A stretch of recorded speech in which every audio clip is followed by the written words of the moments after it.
बड़ा सवाल है, चांद पर कैसे बसेगी इंसानों की बस्ती? चांद पर बसे शहर का नजारा कैसा दिखेगा?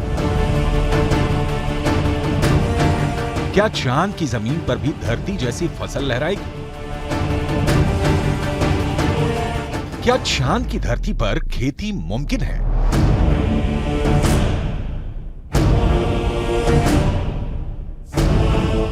विज्ञान कहता है कि चांद पर अभी इंसानों के रहने लायक वातावरण नहीं है, लेकिन नासा का कहना है कि आने वाले वक्त में चंद्रमा की धरती को रहने लायक बनाया जा सकता है। लेकिन दावे के मुताबिक चांद पर बसने वाली बस्ती नहीं होगी सस्ती। अंतरिक्ष में चंद्रमा धरती का सबसे करीबी पड़ोसी पिंड है।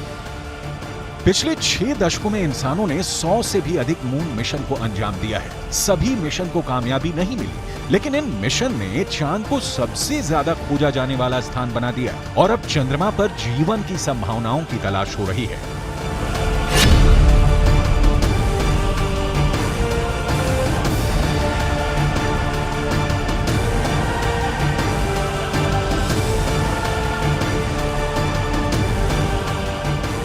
अभी तक चंद्रमा से जुड़ी कई हैरान कर देने वाली जानकारियां सामने आई हैं। दावा किया जाता है कि चंद्रमा की मिट्टी में कई तरह के खनिज हैं। चांद की सतह पर पानी होने के भी सबूत मिल चुके हैं। वैज्ञानिकों का मानना है कि चांद पर जीवन के सबूत भी मिल सकते हैं।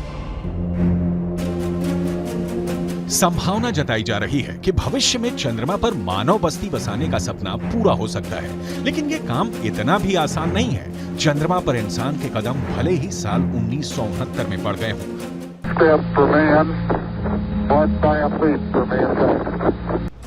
लेकिन कड़वी सच्चाई ये भी है कि 1972 के बाद से किसी भी अंतरिक्ष यात्री ने चांद पर कदम नहीं रखा।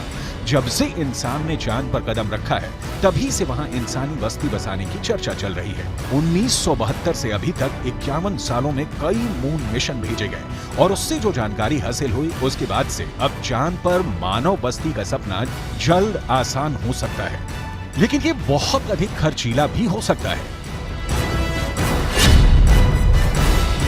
क्योंकि अगर चंद्रमा पर कॉलोनी शुरू करने के लिए धरती से सामान भेजने होंगे तो ये काफी महंगा साबित होगा।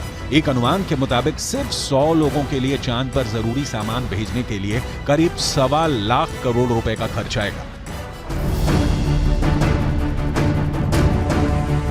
ऐसे में अगर चांद पर इंसान को रहने लायक बस्ती बसानी है तो सबसे पहले रोटी, कपड़ा और मकान जैसी बुनियादी जरूरतों को पूरा करना होगा, जिसमें सांस लेने के लिए हवा, पीने के लिए पानी, पेट भरने के लिए खाना, हवा के दबाव से लैस रहने लायक जगह और रोशनी के लिए बिजली जरूरी होगी। दावा है कि इनमें से ज्यादातर जरूरतों को चांद से ही पूरा किया जा सकता है। चंद्रयान 1 की मदद से चांद पर पानी होने की पुष्टि हो चुकी है। पानी की खोज के बाद इसरो अब चांद पर जमी बर्फ का विश्लेषण करने में जुटा है। चांद की सतह की बनावट को समझने में लगा है।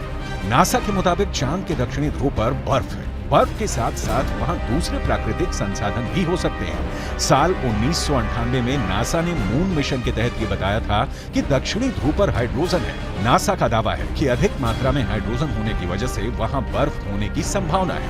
इसके अलावा चांद के दक्षिणी ध्रुव पर बड़े बड़े पहाड़ और कई गड्ढे हैं। ज्यादातर गड्ढे ऐसे हैं जहां अरबों साल से अंधेरा है। अमेरिका के नासा के मुताबिक घुप अंधेरे के बीच यहां बर्फ का जमाव हो सकता है।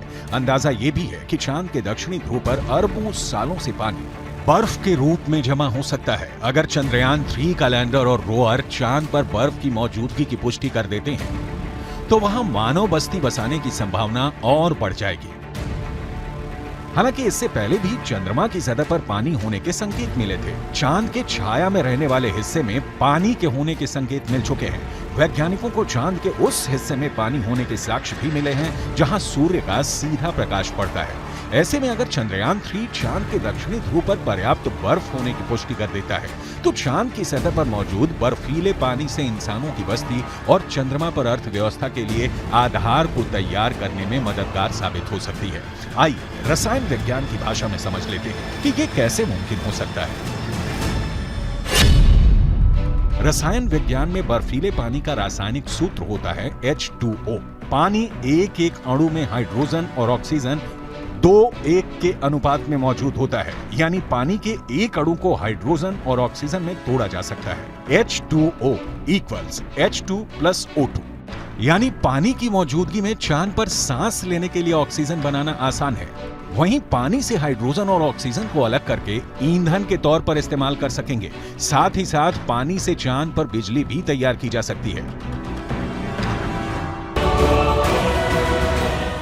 साफ है, चांद पर मौजूद पानी कई समस्याओं का समाधान हो सकता है। पानी के इस्तेमाल से सिंचाई के लिए खेती का काम भी आसान किया जा सकता है, क्योंकि चांद पर इंसानों की बस्ती को लेकर रिसर्च कर रहे वैज्ञानिकों को तब बड़ी कामयाबी मिली थी जब चांद की मिट्टी में पौधे उगाए गए।